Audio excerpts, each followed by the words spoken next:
am Kathy, compulsive eater, and I have what you have, so I do what you do because I want what you want. I just figured that out yesterday. Um, so I've been weighing and measuring my food from the Gray Sheet since August 16th of 2012, without exception. They're committed to my sponsor, and I do it no matter what,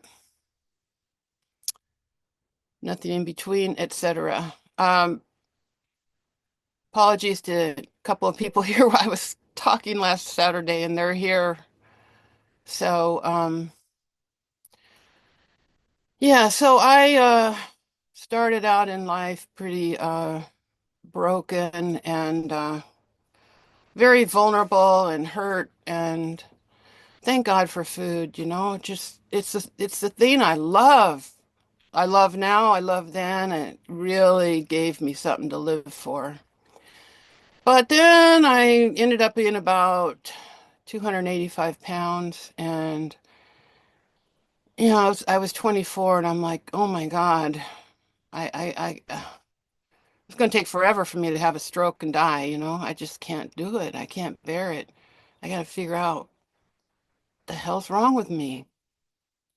So I became a seeker. And then 4 years later, I stumbled into these rooms, these 12-step rooms, and scared to death.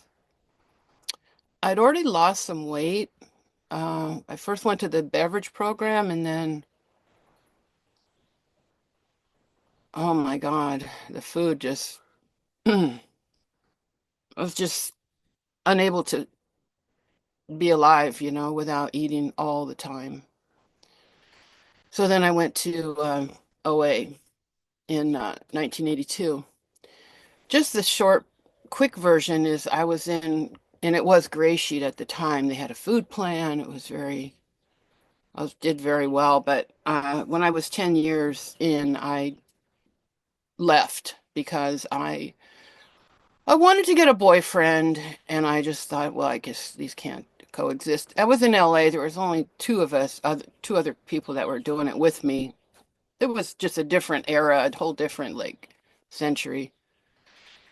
And so for 20 years I did Gray Sheet. I didn't do Gray Sheet, but I had a Gray Sheet. And I'll tell you, just having a Gray Sheet and believing in the Gray Sheet, endorsing the Gray Sheet, isn't doing Gray Sheet. And I only gained about 50 pounds during this 20-year period, so I'm pretty proud of that. But in 2012, I came back. And anyway, I live a very unique lifestyle. I live in my trailer and I travel around, and I've been doing that for 8 years. So anyway, I just keep thinking about what I've learned from Gray Sheet and from the program that makes it possible for me to do this, because I watch a lot of YouTube and I see a lot of people that want to have this lifestyle, but they can't sustain it. And I learned so much about living from you people that makes me so qualified. And the biggest thing is you have to be plan. We plan, prepare, protect. And to live this lifestyle, I move my camp about every 2 or 3 weeks. And I have myself scheduled.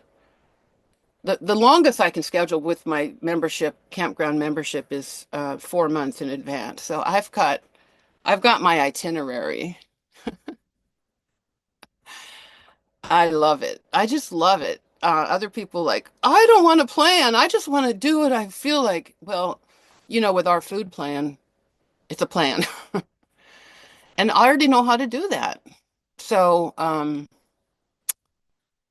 just friggin' love my life, and I already know I came into this knowing how to do it. And I always like to show my scales because this is my workhorse. It's called a Taylor scale, and it plugs in. It never turns off, ever. And, when they're battery operated, they'll turn off, sometimes right in the middle of when you're weighing something. That's very irritating.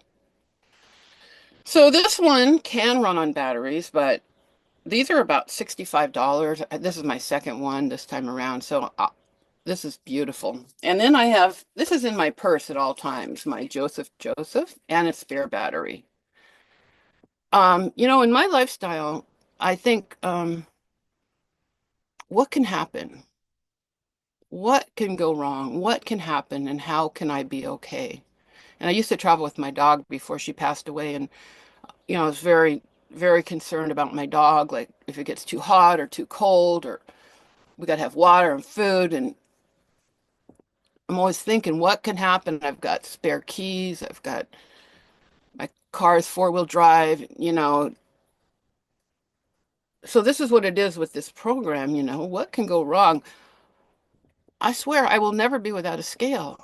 I mean, unless somebody steals my purse, I've always got a scale with me. I don't care where I'm going or what I'm doing. This scale's coming with me. And then I have just this little backup, little digital scale. And then I have this one, which is an analog scale.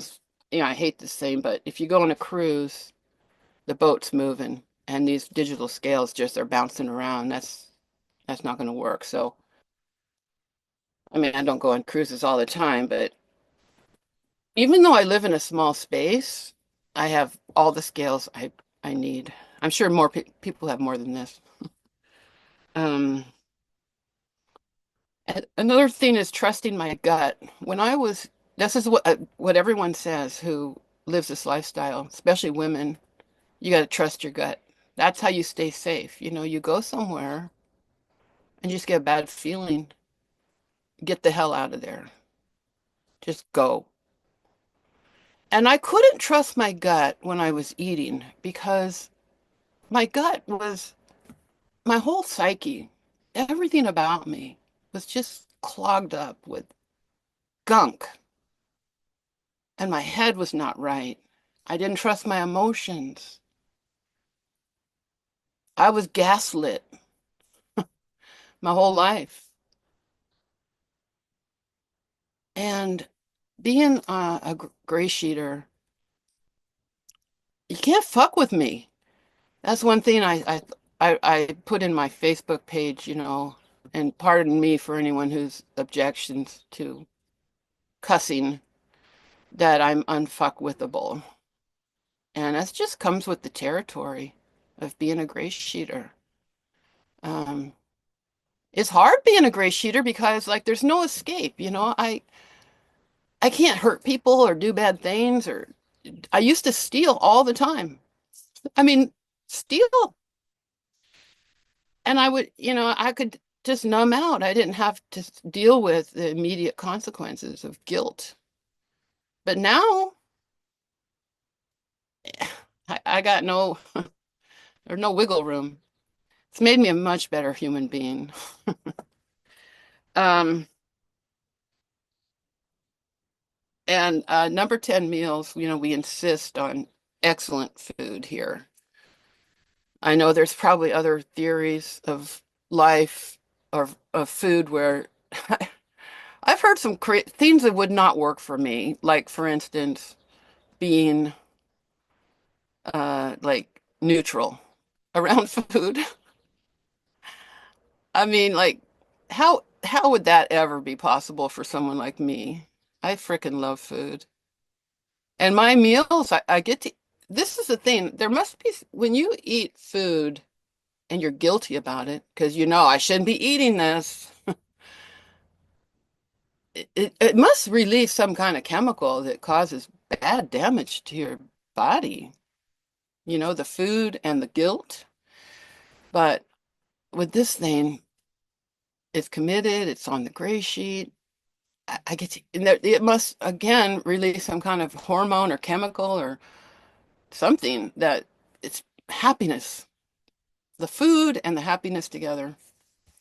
Um, that brings me to this Airstream that I bought. I started out in 2017 in this little teardrop I bought from a gray sheeter, this fiberglass. Then I got this bigger one that was fiberglass. And a year ago, about maybe almost a year and a half ago, Well, my husband died. Um, that was pretty bad. But now I know I can deal with anything. Bring it on. I've already done the hard thing. But I was a little better off financially afterwards, and I decided I'd always wanted an Airstream. If you don't know what it is, it's silver, rounded, tubular thing. And to me, they're just like it's like a number 10 meal, an Airstream. And I've always had a hard time all my life, like wanting the best. I just didn't grow up a princess. Nobody would ever call me a princess. And, for a lot of li my life, I would just look under bridges, overpasses to find where I might live. So the idea of like demanding the best was so foreign to me. But this program changed me. And so I went to look at Airstreams because a few years ago I thought, what is it with these Airstreams? I'd never even been in one, and everyone's yapping about them. And I was living in New Orleans, and I drove over to Gulfport, Mississippi. I walked inside, and I'm like, oh, I get it. I get it. The craving has begun. And I went to like four different dealers over the years, and my sister went with me about a year and a half, went to the Los Angeles Airstream dealer, and I didn't like any of the floor plans, just they weren't quite right or whatever. And he says, have you ever been into a 19 footer? And I'm like, no, because they're weird. And he goes, just go in. And I'm like, oh my God, this is it. Trust my gut. I knew immediately, this is it. And then my sister's like, why don't you just sit down with him? See, it was lunchtime. It was lunchtime by then. She goes, why don't you just sit down with the guy and talk about it? We got to go. I got to get home. It's lunchtime. And I'm like, the thought between then and buying it was like, that's a big declaration to the world, that I don't know, it just seemed like, can I cross that bridge? Can I actually buy the thing that I love? To me, if you buy an Airstream, you're like, love yourself publicly. So I did it. I did it. And I got a great deal too because the market's saturated. So you guys have changed me. These steps have changed me. The food plan. I just can't believe it. I'm really shocked. I just don't even think it's possible. And I was here the whole time. I do not think it was possible to go from where I was to where I'm at. So anyway, that's my story. And thank you guys so much. Just not just this, but this. People listening to me and not interrupting. I know y'all got your stories, so let's hear them. Namaste.